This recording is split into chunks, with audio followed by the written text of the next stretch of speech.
નમસ્કાર દર્શક મિત્રો, વેલકમ બેક.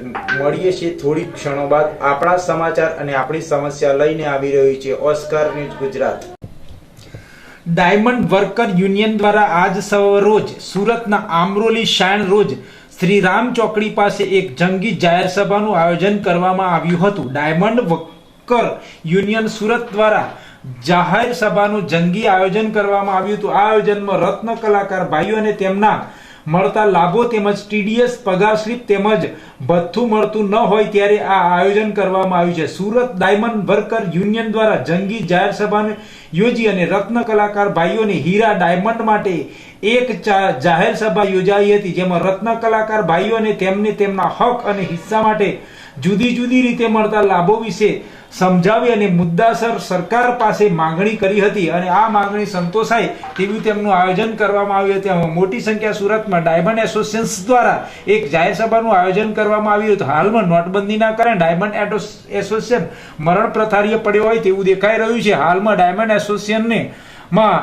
જે રત્ન કલાકારો છે તેમને રોજીરોટી મળતી નથી, ત્યારે સરકાર સામે કેવી રીતે મુદ્દાસરની માંગણી કરવી તેની માટે એક મીટિંગનું આયોજન કરવામાં આવ્યું હતું. આમ સુરતમાં ડાયમંડ એસોસિએશન દ્વારા આજે એક આમરોલી ખાતે મહા જંગી સંમેલન યોજવામાં આવ્યું. રાજપીઠવાનો અહેવાલ સુરતથી.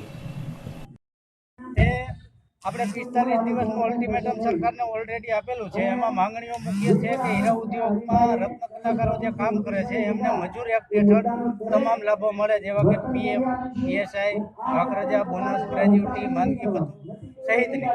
અલગથી આપણી માંગણી છે કે હીરામાં હાલ કારીગર પાયમલ થાય છે, તો આપણે ઘણી વખત મુખ્યમંત્રીશ્રીને રજૂઆત કરી કે ભાઈ રત્ન કલાકારો માટે તમે રાહત પેકેજ જાહેર કરો, અને રાહત પેકેજ અમારે નવું કંઈ નથી જોતું.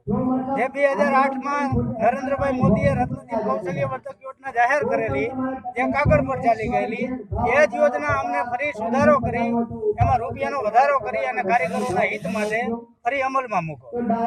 અને હાલમાં જે આપણે નોટબંધી છે એમાંય કારીગરોને અમારે બેંક મારફતે વ્યવહાર કરવામાં થોડીક તકલીફ પડે છે. તો માલિકોને સરકાર એવું પ્રેશર કરે કે તાત્કાલિકના ધોરણે સરકારનો આદેશ છે કે કામદારોના પગાર બેંક મારફતે જ જમા થવા જોઈએ, તો એમાંય માલિકો દ્વારા ગોટાળા કરવામાં આવે છે કે જે એની કંપનીનો જે એકાઉન્ટ છે એના દ્વારા અમારા કામદારોને પગાર નથી ચૂકવાતો, અન્ય વ્યક્તિઓ દ્વારા ચૂકવાય છે. તો એના માલિકના દ્વારા અથવા તો કંપની દ્વારા અમારા કામદારોને પગાર ચૂકવાય એ કારીગરોના હિતમાં રહેશે.